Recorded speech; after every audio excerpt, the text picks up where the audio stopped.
नमस्कार मित्रांनो, अभ्यासवाणी या चॅनलवर तुमचं स्वागत आहे. अभ्यासवाणी रोज अभ्यास रोज प्रगती. मित्रांनो, हळुवारपणे होणारा बदल म्हणजेच तुमची टायपिंग आहे. टायपिंगमध्ये एकदाच तुमची ॲक्युरेसी प्लस स्पीड वाढणार नाही. तर बघा मित्रांनो, मुंबई उच्च न्यायालय लिपिक या पदासाठी टायपिंगची तुम्ही तयारी करत असाल तर एक गोष्ट लक्षात घ्या. यामध्ये जवळपास 70 ते 80% विद्यार्थी टायपिंग या परीक्षेमध्ये फेल होतात. तर टायपिंग या परीक्षेत फेल होण्याचे कारण काय असतात त्याबद्दल संपूर्ण माहिती आपण या व्हिडिओमध्ये पाहणार आहोत. तर बघा मित्रांनो, सर्वात महत्त्वाची गोष्ट म्हणजे सुरुवातीला जेव्हा परीक्षा डिक्लेअर झालेली असते तेव्हापासूनच विद्यार्थ्यांना विश्वास नसतो की आपलं नाव शॉर्टलिस्टमध्ये येईल किंवा नाही. त्यामुळे ते टायपिंगची तयारी करायला सुरुवात करत नाही.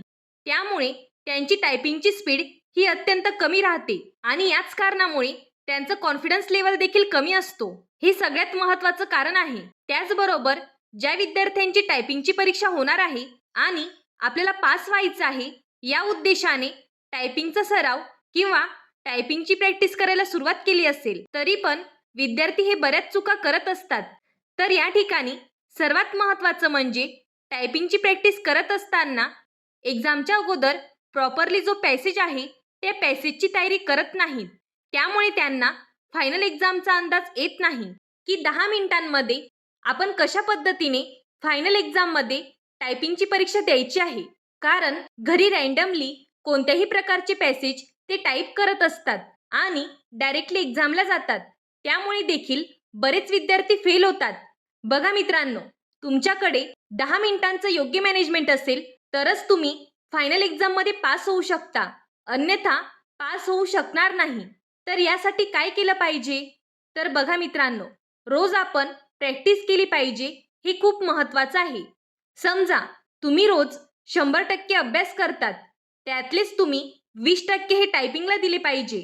यात अजून एक महत्त्वाचा पॉईंट आहे, तो म्हणजे परीक्षेला ज्या प्रकारचे पॅसेज येतात, म्हणजे तुम्हाला 10 मिनिटांमध्ये 400 ते 450 शब्द टाईप करायचे असतात आणि तुम्ही योग्य पॅसेज न वापरता तुम्ही रँडमली पॅसेज वापरून तयारी करतात. त्यानंतर बरेच विद्यार्थी हे घरी प्रॅक्टिस करत असताना बॅकस्पेसचा वापर करत असतात.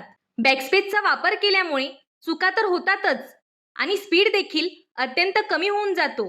त्यामुळे त्यांचं 10 मिनिटात पॅसेज कव्हर होत नाही आणि विद्यार्थी फेल होत असतात. त्यानंतर प्रॅक्टिस करत असताना गडबड करणे, म्हणजे सुरुवातीलाच 10 ते 15 दिवसांमध्ये आपली स्पीड आणि ॲक्युरेसी दोन्ही वाढली पाहिजे. या हेतूने एकदम फास्टली रँडमली कशाही प्रकारची प्रॅक्टिस करणं हे एक महत्त्वाचं कारण आहे. काही विद्यार्थी हे 5 ते 6 तास प्रॅक्टिस करत असतील, पण तुम्ही अशा प्रकारची प्रॅक्टिस जर करत असाल तर त्याचा काहीच फायदा नाही. या गोष्टीने तुम्ही फक्त तुमच्या मनाला समाधान देऊ शकतात की आज मी खूप प्रॅक्टिस केली, पण चुकीची प्रॅक्टिस केली तर त्याचा काहीच फायदा नाही. त्यामुळे डेली 1.5 ते 2 तास केलं तरी चालेल, पण प्रॉपर प्रॅक्टिस झाली पाहिजे असा प्रयत्न करा. बघा मित्रांनो, प्रॅक्टिस ही अशी सवय आहे, स्टार्टिंगला आपल्याला करू वाटत नाही, पण सुरुवातीला तुम्ही जर 10-10 मिनिटे योग्य जर प्रॅक्टिस केली तर हळूहळू 1 महिन्याच्या आत तुम्हाला बदल दिसायला सुरुवात होईल. जशी तुम्ही प्रॅक्टिस करणार तशी तुमची ॲक्युरेसी आणि स्पीड वाढत जाणार आहे. त्यामुळे डेली प्रॅक्टिस करा आणि योग्य दिशेने करा. अजून या व्यतिरिक्त तुमचे काही डाऊट्स असतील तर ते तुम्ही कमेंट बॉक्समध्ये विचारू शकता. धन्यवाद.